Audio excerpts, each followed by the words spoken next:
मंच पर विराजमान मंत्रिपरिषद के मेरे साथी श्रीमान थावरचंद जी गहलोत जी, श्री कृष्णपाल जी, श्री विजय सांपला जी, सचिव अनीता जी और उपस्थित सभी महानुभाव,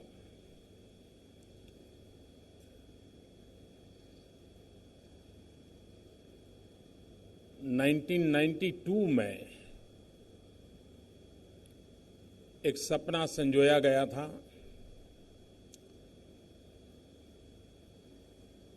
अंबेडकर जी के प्रति आस्था रखने वाले सभी महानुभावों ने सक्रिय होकर के एक विश्व स्तरीय केंद्र बने, उस दिशा में प्रयास किए थे। सरकार में फाइलें चलती रही, विचार विमर्श होता रहा।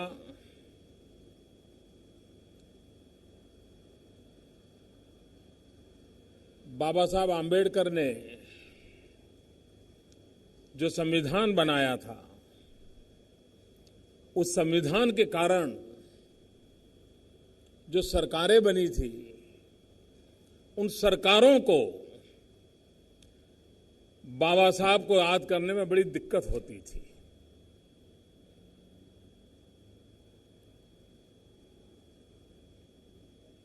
इतने साल बीत गए,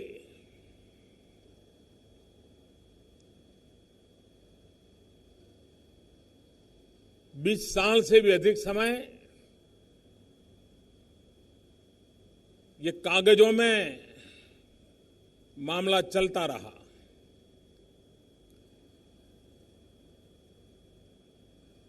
जब मेरे जिम्मे काम आया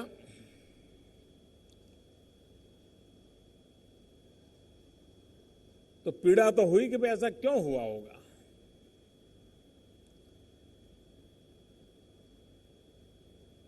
लेकिन मैंने ये तय किया है, भले 20 साल बर्बाद हुए हो, लेकिन अब हम 20 महीने के भीतर भीतर इस काम को पूरा करेंगे।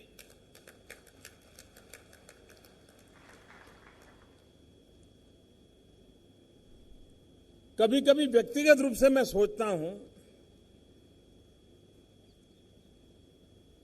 अगर बाबा साहब आम्बेडकर न होते तो नरेंद्र मोदी कहां होते।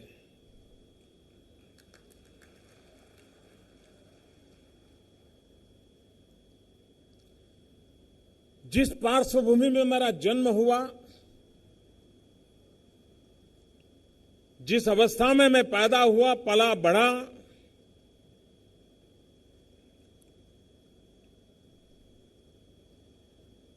अगर बाबा साहब आम्बेडकर न होते तो मैं यहां तक नहीं पहुंच पाता।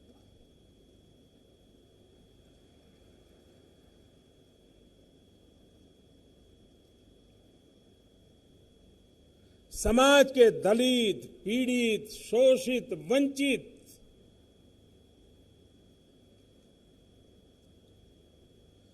सिर्फ उन्हीं का भला किया ऐसा नहीं। और कभी कभी मैं जब ये सुनता हूं तो मुझे बड़ी पीड़ा होती है कि बाबा साहब आम्बेडकर दलितों के देवता थे। जी नहीं, वो मानव जात के लिए थे। और नहीं सिर्फ हिंदुस्तान में, विश्व भर के दलित, पीड़ित, शोषित, वंचित, उपेक्षित, उन सब के लिए वे एक आशा की किरण थे। और हमने भी गलती से भी बाबा साहब को छोटे दायरे में सिमट करके उनको अपमानित करने का पाप नहीं करना चाहिए। इतने बड़े मानवीय थे। अब कल्पना कीजिए वो समय, और जीवन भर हम देखें बाबा साहब को, वो सामाजिक अनटचेबिलिटी के तो शिकार थे ही थे, लेकिन मरने के बाद भी पॉलिटिकल अनटचेबिलिटी के शिकार बने रहे। देश को न सामाजिक अनटचेबिलिटी चाहिए, देश को न राजनीतिक अनटचेबिलिटी चाहिए। और इसलिए बाबा साहब का जीवन और उन्होंने संदेश भी क्या दिया, आज 21वीं सदी में भी हर सरकार के लिए वही काम मुख्य है जो बाबा साहब कह के गए। उन्होंने क्या संदेश दिया? शिक्षित बनो, संगठित बनो, संघर्ष करो। शिक्षित बनो। आज भी भारत की सभी सरकारें, उनके सामने ये प्रमुख काम है कि हम 100% लिटरेसी की ओर कैसे आगे बढ़ें, उस लक्ष्य को कैसे पार करें। हम बाबा साहब आंबेडकर के 125 मनाने जा रहे हैं, तब बाबा साहब ने हमें जो मंत्र दिया है, शिक्षित बनो, समाज के आखिरी छोर पर बैठे हुए इंसान को अगर हम शिक्षित बनाते हैं तो बाबा साहब को उत्तम से उत्तम श्रद्धांजलि होगी। 125 साल मनाने का वो उत्तम से उत्तम तरीका होगा, क्योंकि ये वही लोग हैं जो अभी भी शिक्षा से वंचित रह गए हैं, जिनके लिए बाबा साहब जीते थे, जीवन भर जूझते थे। और इसलिए हमारे लिए एक सहज कर्तव्य बनता है, और उस कर्तव्य का पालन, भारत को ऐसा संविधान मिला है जिस संविधान में द्वेष और कटुता को कहीं जगह नहीं है। आप कल्पना कर सकते हो, दलित मां की कोख से पैदा हुआ एक बालक जिसने जीवन भर जाति के नाम पर कदम कदम अपमान सहा हो, सम्मान से जीने के लिए कोई व्यवस्था न हो, ऐसे व्यक्ति के दिल में कितनी कटुता, कितना रोष, कितनी बदले का भाव हो सकता था। लेकिन बाबा साहब के भीतर वो परमात्मा का रूप था, जिसने संविधान की एक धारा में भी खुद के जीवन पर जो बीती थी, वो यातनाएं कटुता में परिवर्तित नहीं होने दी। बदले का भाव संविधान के किसी भी कोने में नहीं पैदा होने दिया।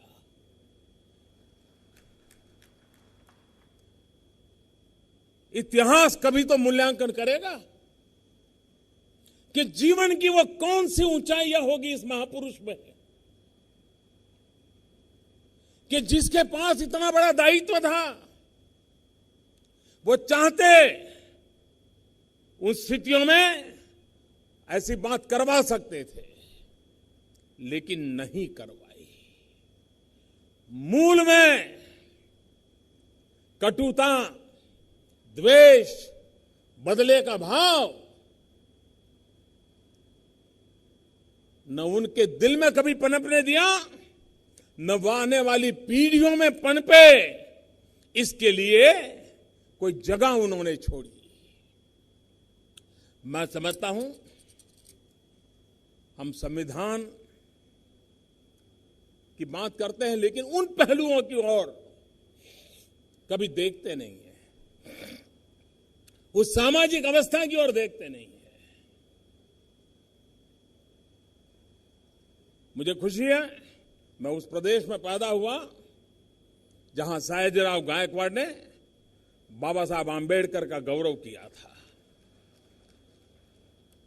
उनको सम्मानित किया था, उनके जीवन को गर्वभर स्वीकार किया था। और बाबा साहब आंबेडकर ने हमेशा न्याय प्रियता को प्राथमिकता दी। आज हम सब, जैसे मैं कहता हूं ना, संविधान जो मेरे जैसे व्यक्ति को भी कहां से कहां पहुंचा सकता है। ये इलेक्शन कमीशन की रचना बहुत कम लोगों को मालूम होगा कि उस समय उनको निष्पक्ष चुनाव का महात्म्य क्या होता है, लोकतंत्र में निष्पक्ष चुनाव की ताकत क्या होती है, उस बात के बीज बोए उन्होंने इंडिपेंडेंट इलेक्शन कमीशन की रचना करके। ये बाबा साहब की सोच थी। और आज हम सब एक ऐसी व्यवस्था पर भरोसा करते हैं कि हिंदुस्तान के सभी दल कितना ही विरोध क्यों ना हो, लेकिन इलेक्शन कमीशन की बात को गर्व के साथ स्वीकार करते हैं। बाबा साहब ने व्यवस्था में दी। उनकी न्यायप्रियता देखिए। दुनिया के समृद्ध कहे जाने वाले देश, मोस्ट फॉरवर्ड कहे जाने वाले देश, उन देशों में भी महिलाओं को मत का अधिकार पाने के लिए 50-50, 60-60 तक लड़ाइयां लड़नी पड़ी थी, आंदोलन करने पड़े थे। महिलाओं को मत का अधिकार नहीं था, वोटिंग राइट नहीं था। पढ़े लिखे देश थे, प्रगतिशील देश थे, धनवान देश थे, लोकतंत्र की दुहाई देने का जैसे उनका मोनोपोली था। लेकिन एक दलित मां की कुख से पैदा हुआ बेटा संविधान के पहले ही दिन हिंदुस्तान के अंदर माताओं बहनों को वोट का अधिकार दे देता है। ये न्यायप्रियता थी उनकी। भारत एक फेडरल स्ट्रक्चर है। संघीय ढांचा आगे चलकर के कैसे चलेगा, व्यवस्थाएं कैसी होगी, मैं नहीं मानता हूं सामान्य मानवी 50-60 साल के बाद क्या होगा वो देख पाता है। मैं नहीं मानता हूं। आज हम देखते हैं हमारे संघीय ढांचे को मजबूत बनाए रखने के लिए कितनी कितनी बारीक बारीक चीजों पर ध्यान देना पड़ता है। और फिर भी कहीं न कहीं तो कोई गलती रह जाती होगी। ये बाबा साहब आंबेडकर थे जिनको इस बात की समझ थी कि उन्होंने संविधान की रचना के साथ एक स्वतंत्र फाइनेंस कमीशन की कल्पना रखी। जो फाइनेंस कमीशन केंद्र और राज्यों के आर्थिक संबंधों और संतुलन और धन के वितरण की व्यवस्था को स्वतंत्र रूप से गाइड करता है। और आज भी वो व्यवस्था पर सब भरोसा करते हैं और चलते हैं। इस बार राज्यों को 42% तक राशि मिली है। हिंदुस्तान के इतिहास की बहुत बड़ी घटना है ये। यानी एक प्रकार से राज्यों ने कल्पना नहीं की हो उतने धन के भंडार इस बार मिल गए। पहली बार ऐसा हुआ है कि देश की टोटल जो तिजोरी माने राज्य और केंद्र की मिलकर के तो करीब करीब 60% से ज्यादा, 65% से भी ज्यादा अमाउंट आज राज्यों के पास है। भारत के पास मात्र 35% अमाउंट है। ये ताकत राज्यों को कैसे मिली है? इस सरकार के समय निर्णय हुआ एक बात है, लेकिन मूल बाबा साहब आंबेडकर की उस सोच में पड़ा हुआ है, तब जाकर के हुआ है। और इसलिए समाज के अंदर जब हम इन चीजों की ओर देखते हैं तो लगता है कि भाई क्या हमारी आने वाली पीढ़ी को इस महापुरुष के कामों को समझना चाहिए कि नहीं समझना चाहिए? इस महापुरुष के विचारों को जानना चाहिए कि नहीं जानना चाहिए? क्या हमारी आने वाली पीढ़ियों ने इस महापुरुष के आदर्शों से में से कुछ पाकर के जीने का संकल्प करना चाहिए कि नहीं करना चाहिए? अगर ये हमें करना है तो जो आज हम व्यवस्था को जन्म देने जा रहे हैं, जो 20 महीने के भीतर भीतर गतिविधि उसकी शुरू कर दे, मेरी अपेक्षा है। ये आने वाली पीढ़ियों की सेवा करने का काम है और ये कोई सरकार उपकार नहीं कर रही है। मोदी सरकार भी उपकार नहीं कर रही है। एक प्रकार से समाज ने अपना कर्ज चुकाना है, ये कर्ज चुकाने का एक छोटा सा प्रयास है। और इसलिए मैं समझता हूं कि बाबा साहब के माध्यम से जितनी भी चीजें हमारे सामने आई हैं, हम कभी कभी देखें बाबा साहब विमेन एम्पावरमेंट, इसको कितना बारीकी से देखा है। आज भी विवाद होते रहते हैं। उस समय बाबा साहब की हिम्मत देखिए, उन्होंने जिन कानूनों को लाने का में सफलता पाई, जो हिंदुस्तान में विमेन एम्पावरमेंट के लिए एक बहुत बड़ी ताकत रखती है। ये बाबा साहब का प्रयास था कि जिसके कारण हिंदू मैरिज एक्ट 1955 बना। ये बाबा साहब का पुरुषार्थ था कि हिंदू सक्सेशन एक्ट 1956 बना। Hindu minority and guardianship act 1956 बना। हिंदू एडॉप्शन और मेंटेनेंस एक्ट 1956 बना। ये सारे कानून समाज के उन लोगों को ताकत देते थे, विशेष करके महिलाओं को। ये बाबा साहब की विशेषता थी। आज भी मैं जब लोगों से बड़े बड़े भाषण सुनता हूं तो मैं बड़ा आश्चर्य होता है कि काश इस प्रकार के भाषण करने वालों ने कभी बाबा साहब आंबेडकर को पढ़ा होता। खैर, वो तो उनको गले लगाने के लिए तैयार नहीं थे, तो उनके जाने के बाद पढ़ने के लिए कहां से तैयार होंगे? कोई कल्पना कर सकता है कि दुनिया में लेबर रिफॉर्म की बात कहे तो कम्युनिस्ट विचारधारा की चर्चा होती है, लेबर रिफॉर्म की चर्चा करें तो लेफ्टिस्ट विचारधारा के खाते में जाता है। लेकिन बहुत कम लोगों को मालूम होगा कि जब ब्रिटिश सल्तनत थी, अंग्रेज वायसरॉय यहां बैठे थे और उस काउंसिल के अंदर 1942 में बाबा साहब आंबेडकर की ताकत देखिए।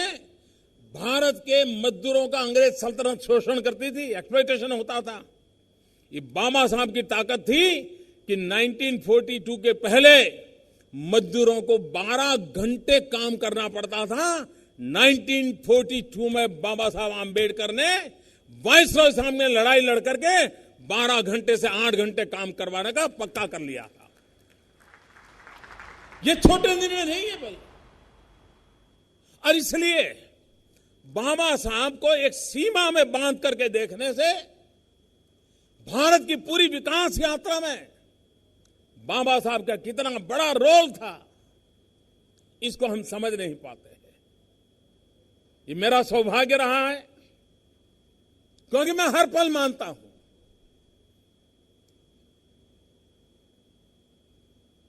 और अपने जीवन को देख करके मुझे हर पल लगता है कि इस महापुरुष ने हमें बहुत कुछ दिया है, बहुत कुछ दिया है। समाज के प्रति भी उनकी भूमिका क्या रही? समाज को जोड़ने की भूमिका रही, कभी समाज को तोड़ने की भूमिका नहीं रही। उनके सारे विचारों को हम देखें, उनके सामने धन के ढेर कर दिए गए थे, ये बनो, ये पाओ, ये करो। मैं उसकी चर्चा में जाना नहीं चाहता हूं, इतिहास मौजूद है। लेकिन वो उससे विचलित नहीं हुए थे। और इसलिए जिस प्रकार से समता का महात्म्य है, उतना ही ममता का भी महात्म्य है। खास करके जो अपने आप को उच्च मानते हैं,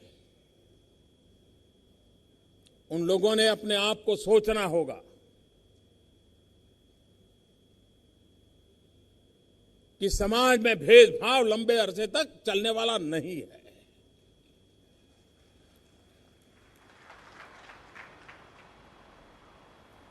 इसे स्वीकार करना होगा। और भारत जैसा देश जो विविधताओं से भरा हुआ है, उसमें सामाजिक एकता एक बहुत बड़ी अहमियत रखती है। बाबा साहब के 125 वर्ष बना रहे हैं, तब सामाजिक एकता के युगल को हम कैसे ताकतवर बनाएं। और इसलिए मैं कहता हूं, समता प्लस ममता इज इक्वल टू समरसता। समभाव प्लस मम भाव इज इक्वल टू समरसता। और इसलिए अपनापन, ये मेरे हैं, ये मेरे ही परिवार के अंग है, ये भाव हमें जी करके दिखाना होगा। और मुझे विश्वास है कि ये जो हम प्रयास शुरू कर रहे हैं, उस प्रयास के माध्यम से समाज की धारणा बनाने में, समाज को सशक्त बनाने में, संविधान की लेटर एंड स्पिरिट, उसको कोई चोट न पहुंचे, उसकी एक जागरूक भूमिका अदा करने के लिए एक प्रकार से चेतना केंद्र बनेगा। ये विश्व चेतना केंद्र बनने वाला है। उस सपने को लेकर के हमने देखना चाहिए। हम मार्टिन लूथर किंग की तो बात कर लेते हैं, लेकिन बाबा साहब को भूल जाते हैं। और इसलिए अगर हम मार्टिन लूथर किंग की बात करती है दुनिया, तो हमारी कोशिश होनी चाहिए कि दुनिया जब मार्टिन लूथर किंग की चर्चा करे, तो बाबा साहब आंबेडकर की भी करने के लिए मजबूर हो जाए। वो तब होगा जब हम बाबा साहब का सही रूप, उनके विचारों की सही बात, उनके काम की सही बात दुनिया के पास सही स्वरूप में प्रस्तुत करेंगे। इस केंद्र का ये सबसे बड़ा काम रहेगा कि पूरा विश्व बाबा साहब को जाने समझे, भारत के मूलभूत तत्व को जाने समझे। और ये बाबा साहब के माध्यम से बहुत आसानी से समझा जा सकता है। और इसलिए मैं कहता हूं कि हमने बाबा साहब से प्रेरणा लेकर के, उनके विचारों और आदर्शों से प्रेरणा लेकर के समाज को सशक्त बनाने की दिशा में, राष्ट्र को के लिए महान राष्ट्र बनाने के सपना पूरा करने के लिए हमारी जो भी जिम्मेवारी उसको पूरा करने का प्रयास करना चाहिए। मैं विभाग के सभी साथियों को बधाई देता हूं कि 20 साल से भी अधिक समय से लटकी हुई चीज एक प्रकार से पॉलिटिकल अनटचेबिलिटी का शिकार हुआ प्रोजेक्ट है, उससे मुक्ति दिलाई है। अब आने वाले 20 महीनों में उसको पूरा करें, लेकिन ये भी ध्यान रखें कि उसका निर्माण इस स्तर का होना चाहिए ताकि आने वाली शताब्दियों तक वो हमें प्रेरणा देता रहे। ऐसा निर्माण होना चाहिए। मैं फिर एक बार बाबा साहब आंबेडकर को प्रणाम करता हूं और 125 वर्ष ये हमारे भीतर ताकत दें, हमें जोड़ने का सामर्थ्य दें सबको साथ लेकर के चलने का सामर्थ्य दे। समाज का आखिरी छोर पर बैठा हुआ इंसान वो हमारी सेवा के केंद्र बिंदु में रहे। ऐसे आशीर्वाद बाबा साहब के निरंतर मिलते रहे ताकि उनके जो सपने अधूरे हैं वो पूरे करने में हम लोग भी कुछ काम आए। इसी एक अपेक्षा के साथ फिर एक बार मैं विभाग को बहुत बहुत शुभकामनाएं देता हूं। बहुत बहुत धन्यवाद।